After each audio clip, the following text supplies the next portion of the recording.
Assalamualaikum warahmatullahi wabarakatuh. Saya Sofisa Nurman Nuranita, NIM 19030961103 dari kelas PGMI 5C.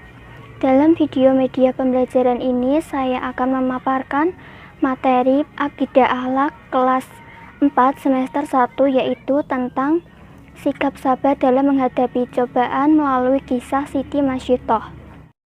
Dalam video pembelajaran ini terdapat penjelasan mengenai pengertian dari sikap sabar, kisah kesabaran Siti Masyiatoh, dan pelajaran yang dapat diambil dari kisah Siti Masyiatoh. Terima kasih, semoga video ini bermanfaat dan selamat menyaksikan. Assalamualaikum warahmatullahi wabarakatuh. Hai anak-anak, bagaimana kabarnya hari ini?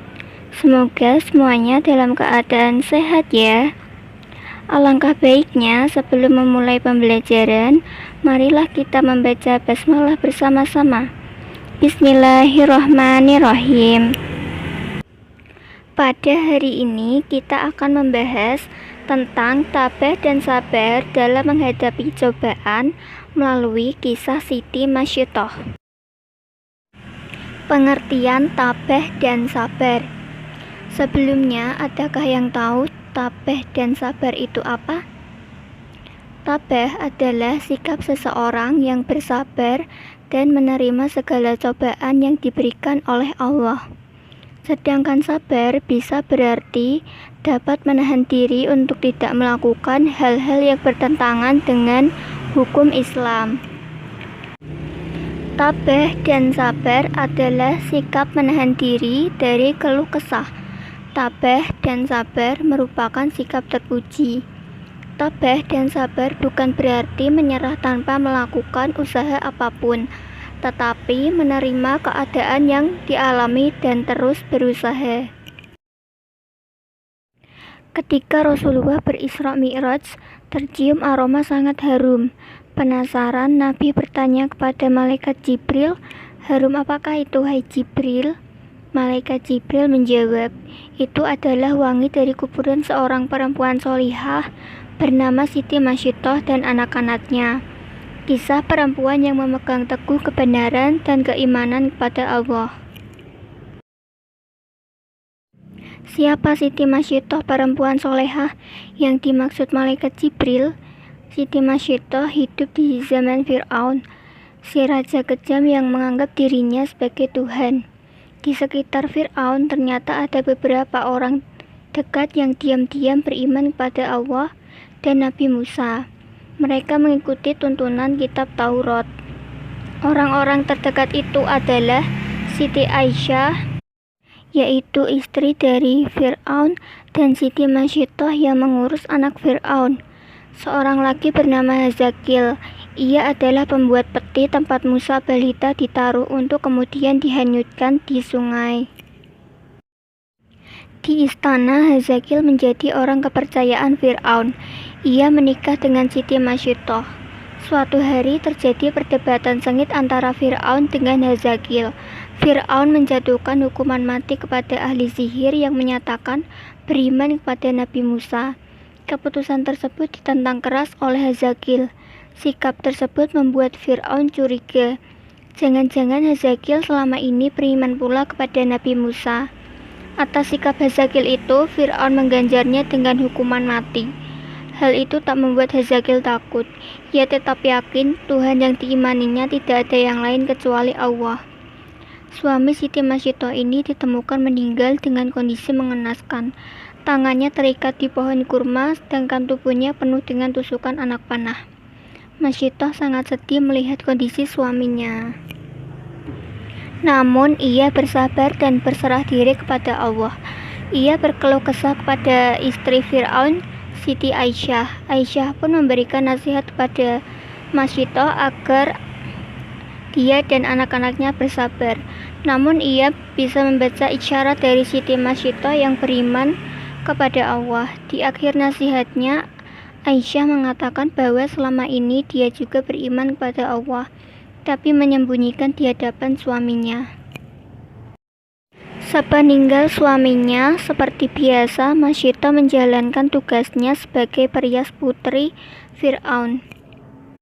Saat itu, Masyito sedang menyisir rambut anak Fir'aun.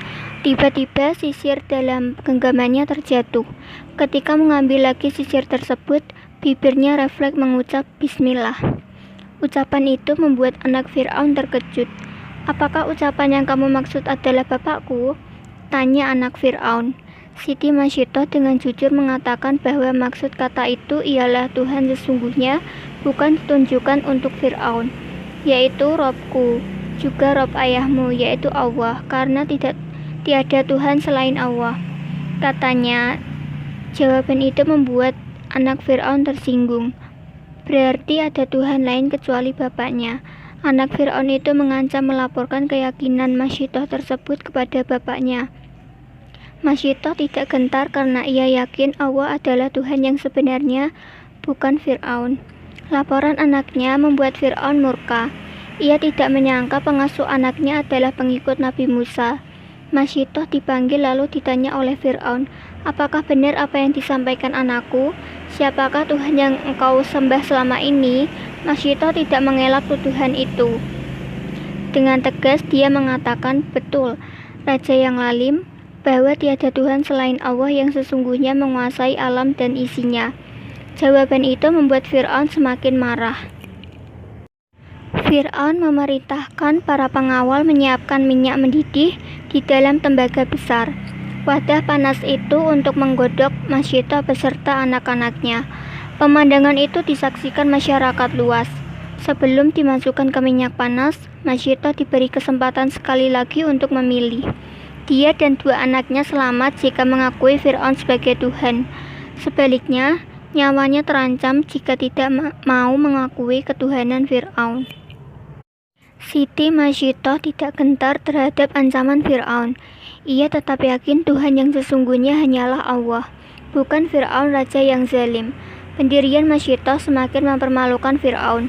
Raja kejam itu memerintahkan pengawal segera melemparkan Masyito bersama anak-anaknya ke dalam minyak mendidih.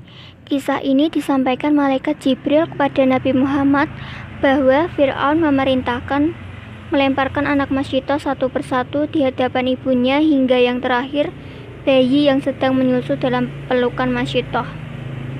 Ibu mana yang tega menyaksikan satu persatu anaknya tergerus minyak panas.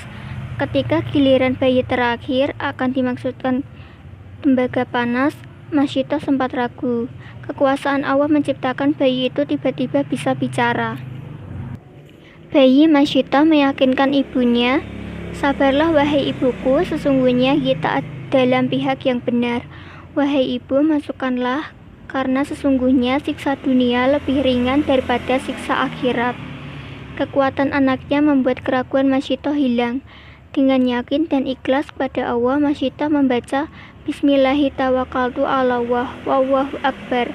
Siti Masyito dan bayinya terjun ke minyak mendidih.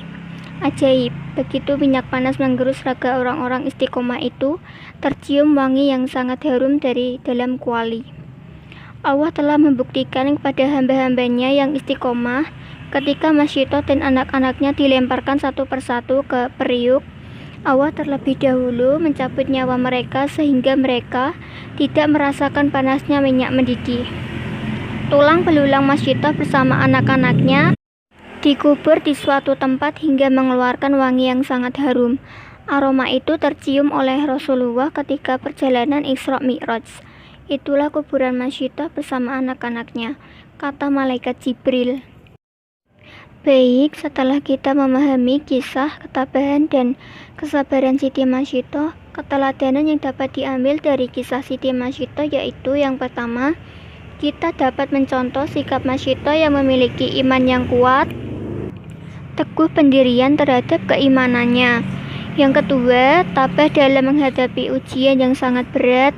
Dan yang ketiga, rela berkorban demi keimanannya dan keyakinannya. Baiklah, sampai di sini dulu pembelajaran kita hari ini. Semoga pelajaran ini mudah dipahami ya. Tetap semangat belajar dan sehat selalu. Marilah kita tutup pertemuan kita dengan bersama-sama membaca hamdalah. Alhamdulillahirobbilalamin. Sekian dari saya, terima kasih. Wassalamualaikum warahmatullahi wabarakatuh.